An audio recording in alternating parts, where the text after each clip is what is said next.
श्रोताओं, आज मैं मुकेश गंभीर, डायरेक्टर रेडियो भूस, एक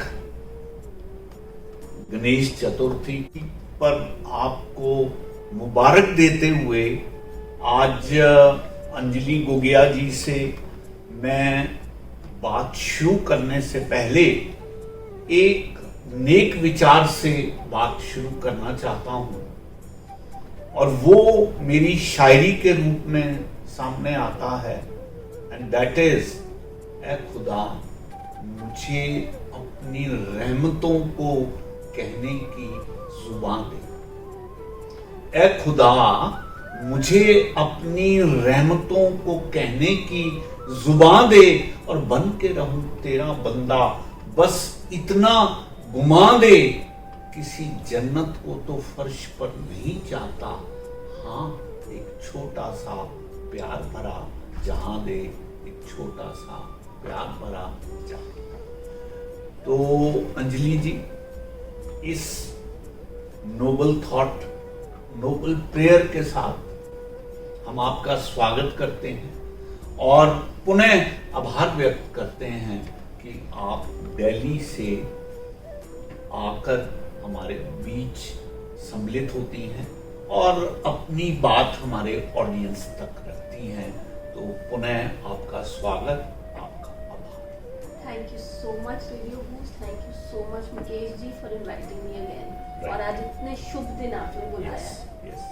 तो अंजलि जी, जैसे मैं आपसे बात कर रहा था कि हम कामना करते हैं कि परमात्मा हमें एक बहुत छोटा सा सुंदर, हमारे मन मुताबिक जहां बख्शे, हमें कोई बहुत बड़ी जन्नत की तवक्को नहीं है।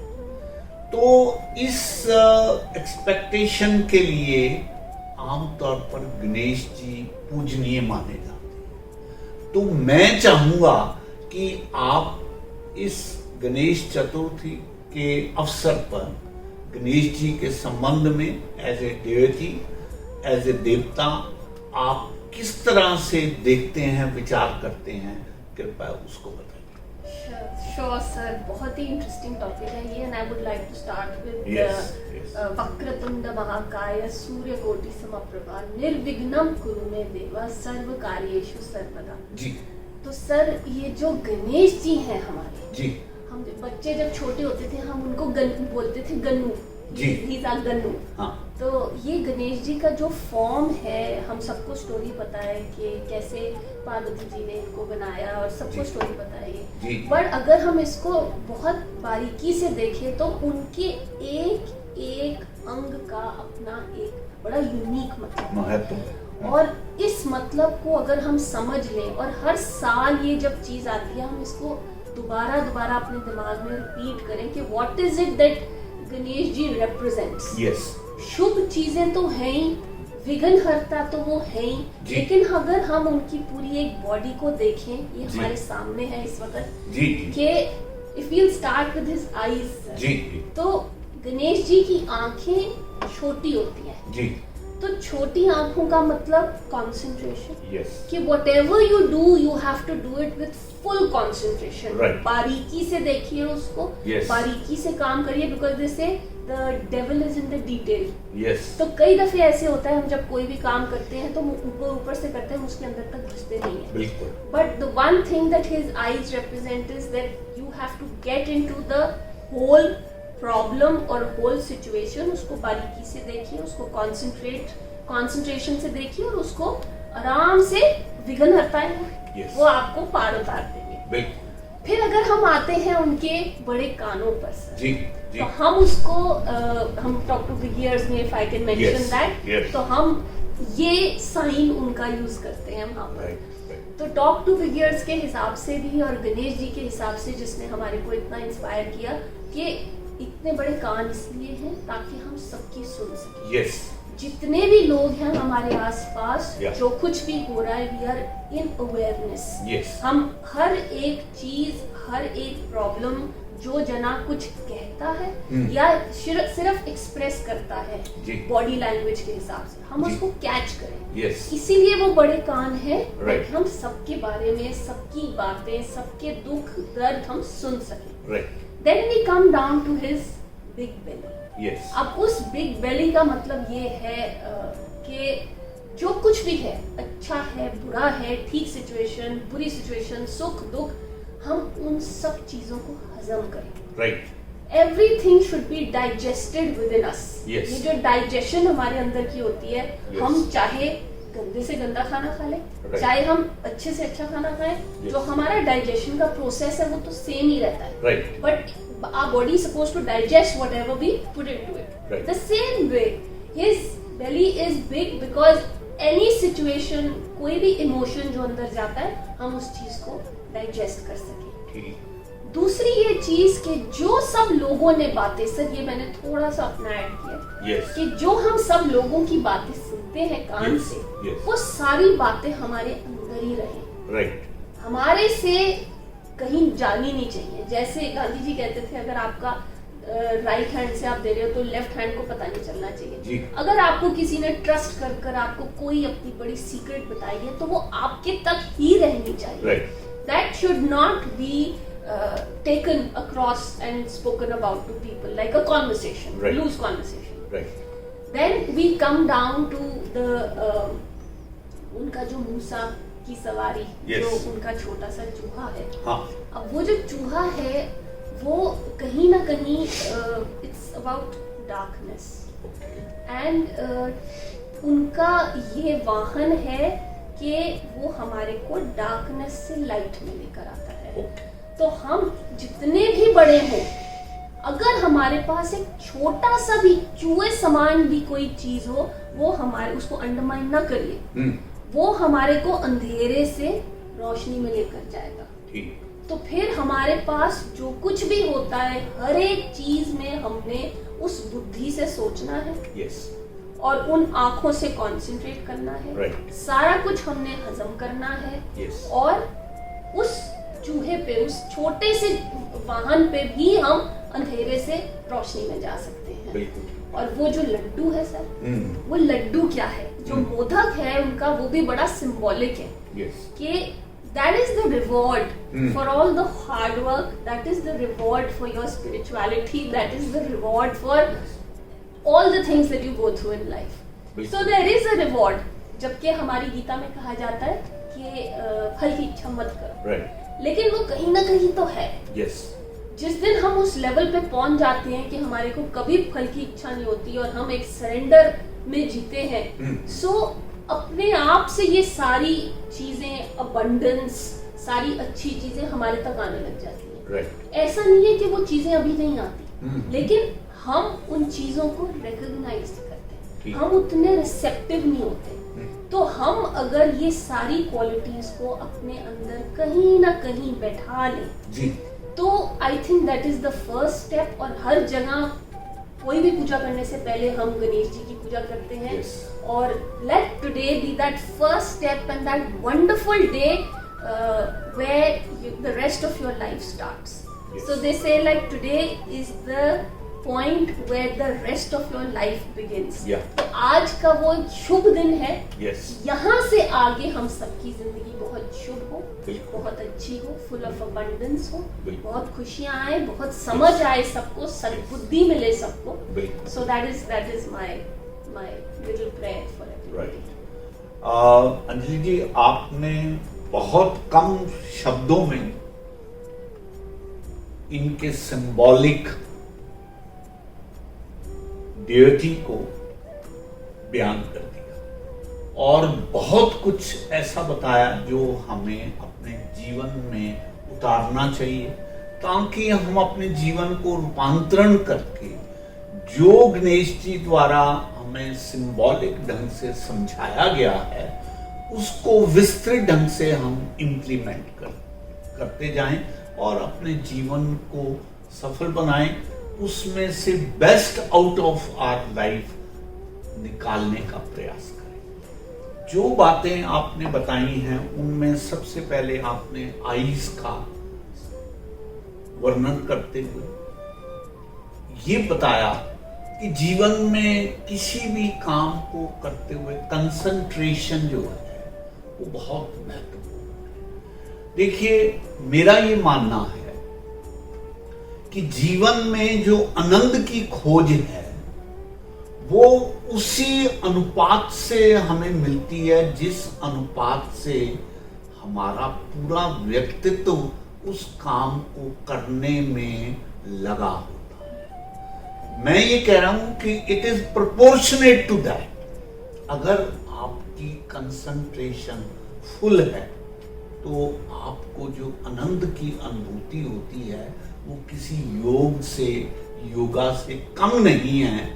और मैं ये मानता हूं कि अपने अपने लेवल पर कोई जरूरी नहीं है कि आप सुबह चौंकड़ी मारकर बैठें और अपनी आंखें बंद करें और उस प्रभु से लिंक लगाने का कोशिश करें।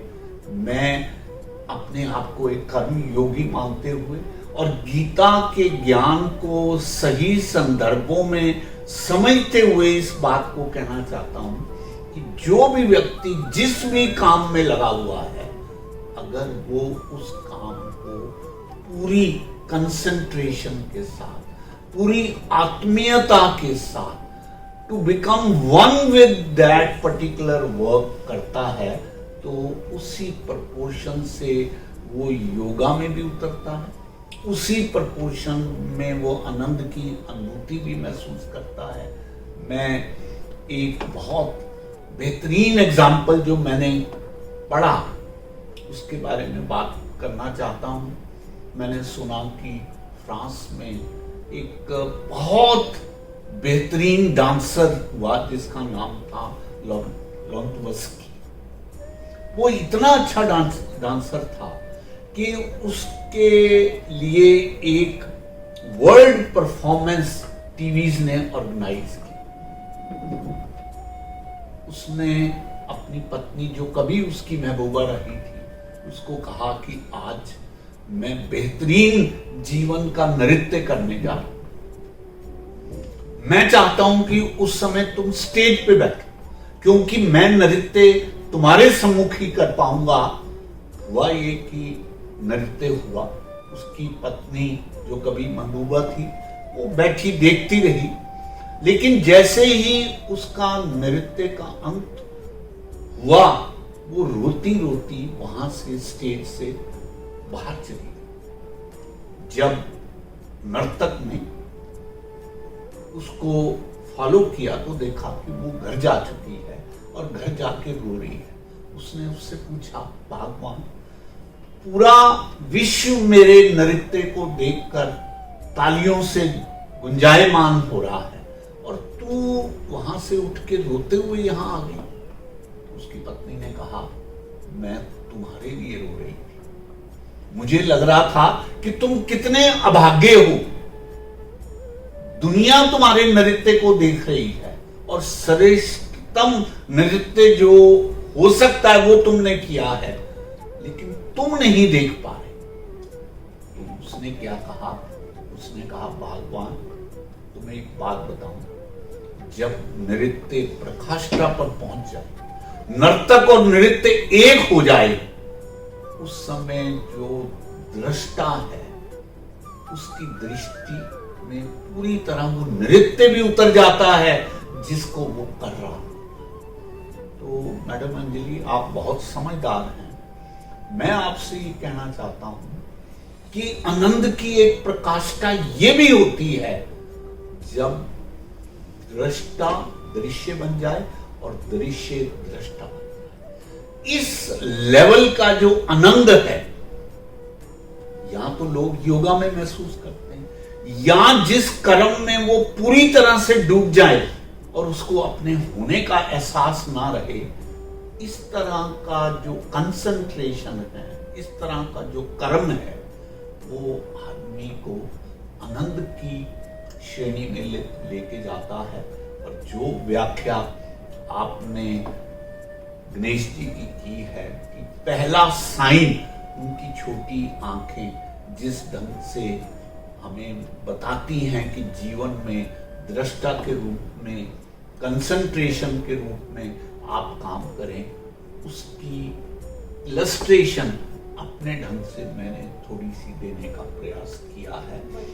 मैं आपसे इसके दूसरे पहलू पे भी बात करूंगा, लेकिन पहले आप अपनी बात आगे करें, तो फिर जिस दूसरे फीचर पे आपने बात की है उस पे भी हम सर ये अभी आपने ये जो कंसंट्रेशन की इतनी अच्छी स्टोरी सुनाई जी, बहुत खूबसूरत स्टोरी थी, और इससे मेरे को एक और एक इवेंट, रियल लाइफ इवेंट ध्यान में आया कि हमारे यहाँ एक जेंटलमैन थे, वो काफ़ी डिप्रेस्ड और काफ़ी उदास और एंशियस रहते थे जी। तो उनको हमने ये सजेस्ट करा कि जिस भी चीज़ में आपको मज़ा आता है, यस, जिस भी चीज़ में आप उसको हर रोज़ 1 घंटा करिए। हाँ। अब वो मेडिटेशन कर नहीं सकते थे क्योंकि दिमाग इतना चैटर था उनके माइंड में, इतनी रेस्टलेसनेस थी जी। तो उन्होंने कहा कि उन्हें कैरम बोर्ड खेल के बहुत मजा आता है। Yes. So we suggested to him कि आप हर रोज 1 घंटा कैरम बोर्ड खेलिए, राइट। और वो कैरम बोर्ड आप ऐसे खेलिए कि आप उसमें पूरे लीन हो जाइए। यस। क्योंकि जब वो 1 घंटा आप वो कैरम बोर्ड खेल रहे हैं, आप हर तरफ से कट गए, and you have concentrated all your energies on that board, और आपकी हर एक स्ट्रोक में आपकी पूरी अटेंशन है।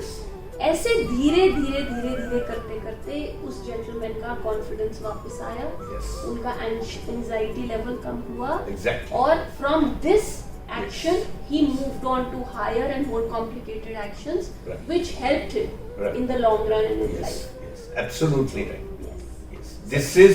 This is one good way where from small experiment you can make shift your person to the other bigger experiments in his life. Yes. That is true. And this is how. So I would just like to understand what second feature you explain. The vigorous.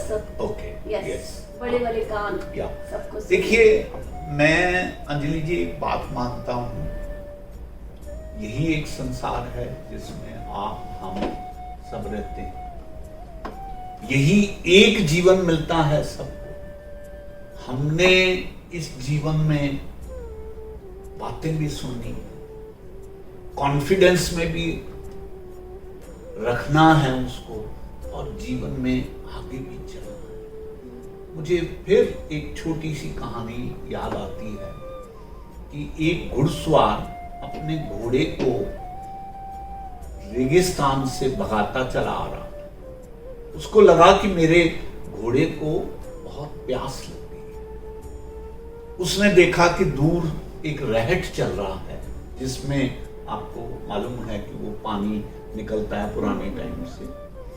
तो जैसे ही वो घोड़े को लेके उसकी हौज में गया, तो वो जो रहट की टिक टिक थी उसको सुन के घोड़ा डर जाता था और पीछे हट जाता था।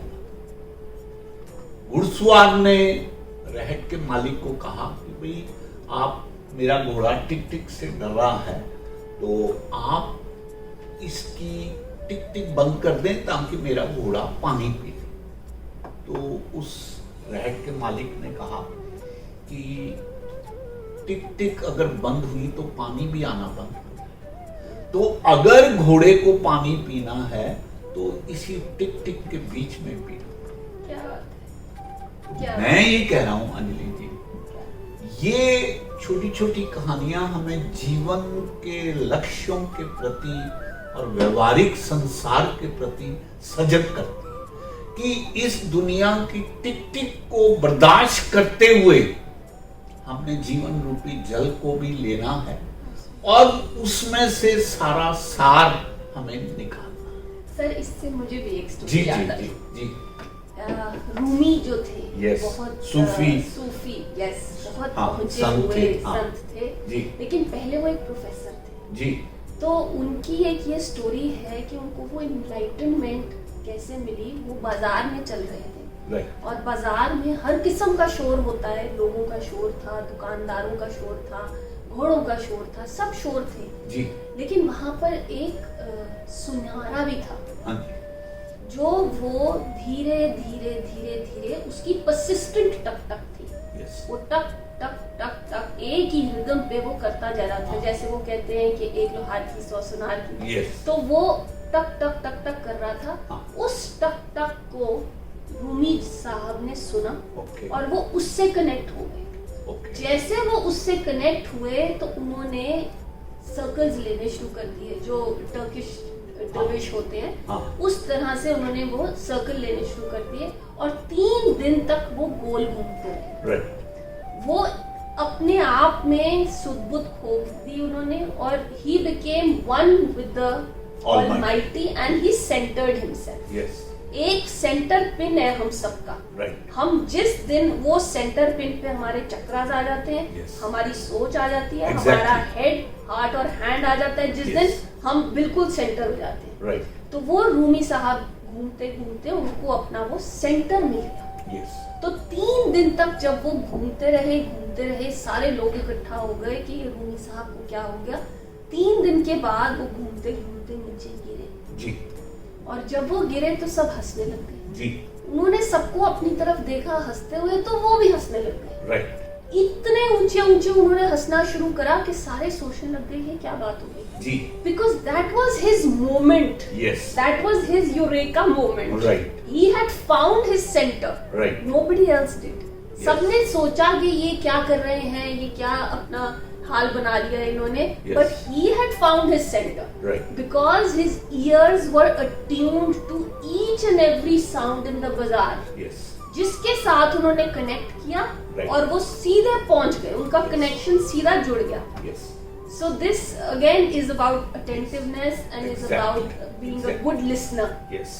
देखिए अंजलि जी, आप उस पिच पे बात कर रहे हैं जिस पिच पे इन सब बातों को एक दूसरे से शब्दों में कन्वे किया जा सकता है और with the grace of God आप बहुत अच्छे से अपने ढंग से, अपने अंदाज से हमारे ऑडियंस के लिए इस तरह की बात शब्दों में व्यक्त कर रही है। मेरा ये मानना है कि ये जो अनक जगती है जिसकी आप बात कर रहे हैं रूमी के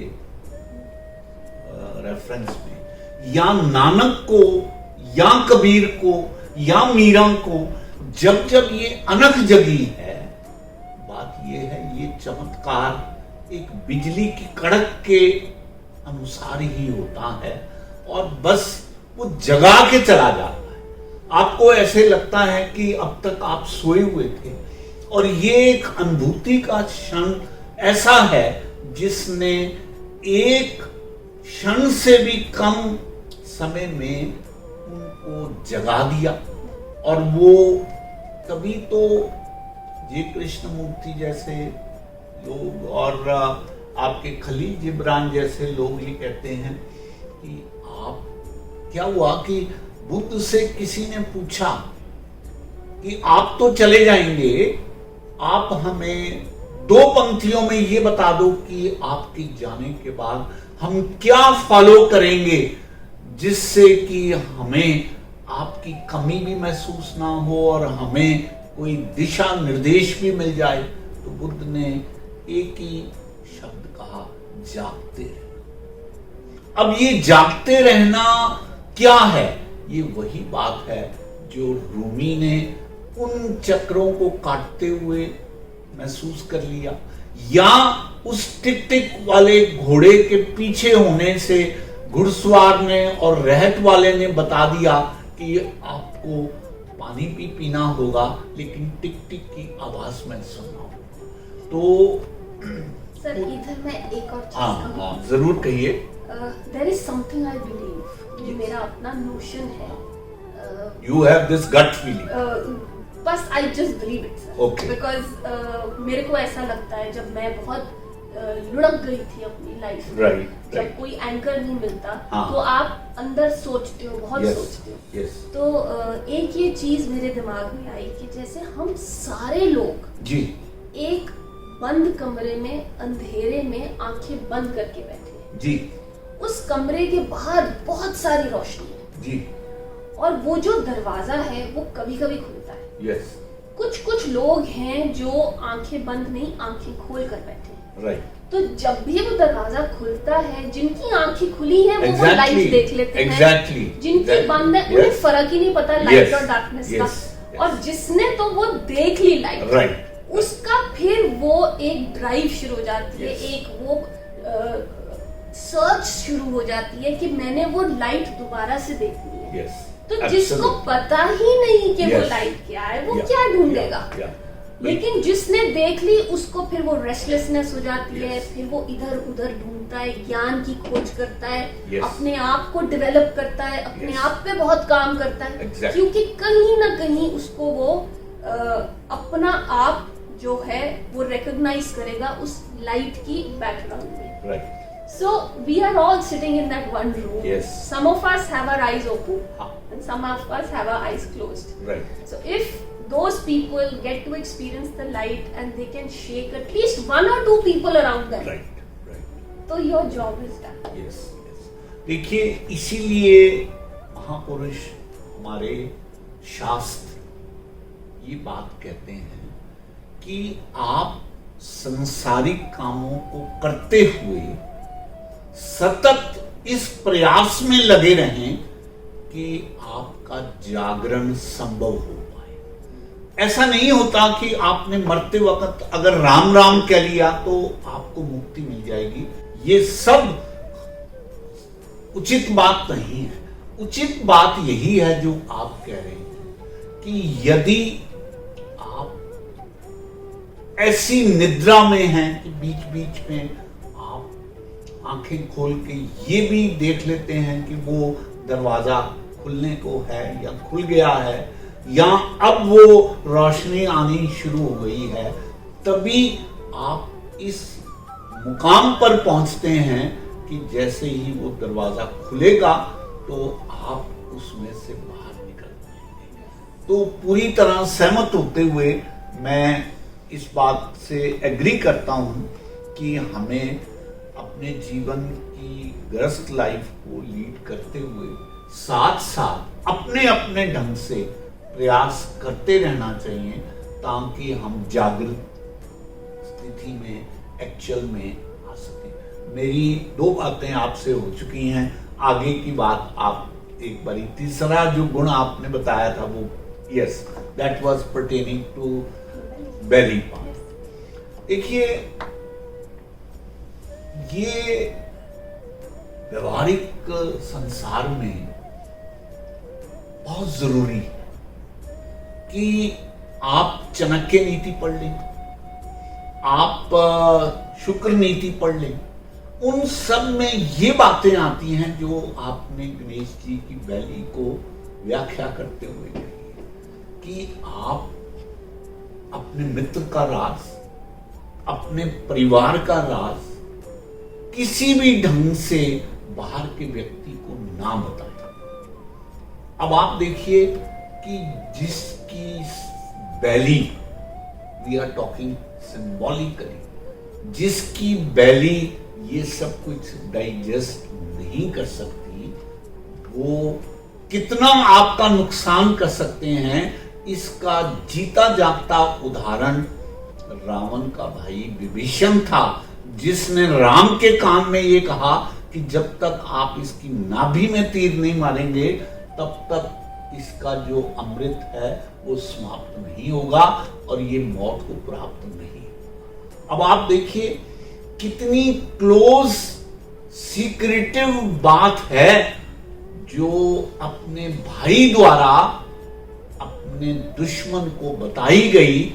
ये बात दूसरी है कि रावण आज बुराई का प्रतीक है और राम अच्छाई के प्रतीक हैं, लेकिन ये सबक तो सीखने को है ना कि भाई अगर आपकी बैली में इतना मादा नहीं है कि आप उसमें सब कुछ पचा सकें, तो कब कौन सी बात आपके लिए नुकसानदायक हो जाएगी इसको हम इमेजिन भी नहीं कर सकते। सो आप ने जो आज हमारे श्रोताओं को व्याख्या दी है, मैं समझता हूं कि आज के इस गणेश चतुर्थी के अवसर पर अपने आप में बड़ी महत्वपूर्ण बात है और कहीं से हमारे ऑडियंस को from wiser to be more wiser करने के प्रोसेस में बहुत ज्यादा सहायक है।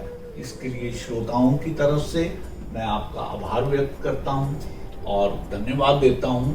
इस अवसर पर आप समय निकाल के आई और आपने इस बात की व्याख्या। Thank you so much radio boost, thank you so much Mukesh ji, और आप सबको एक दफे फिर से गणेश चतुर्थी की, and to make the rest of your life better and best from today onwards. That is the purpose of our radio. Yes. That we believe that it is Radio Boost. Yes. ये सिर्फ संगीत का नशा नहीं देता, अध्यात्म का नशा भी देता है, साहित्य का भी नशा देता है, फॉर बेटरमेंट लाइफ के लिए भी प्रेरित करता है। और आप जैसे लोग हमारे मध्य आते हैं और हमारे ऑडियंस के साथ सीधा संपर्क स्थापित करते हैं। पुनः आभार, पुनः धन्यवाद, बहुत बहुत धन्यवाद।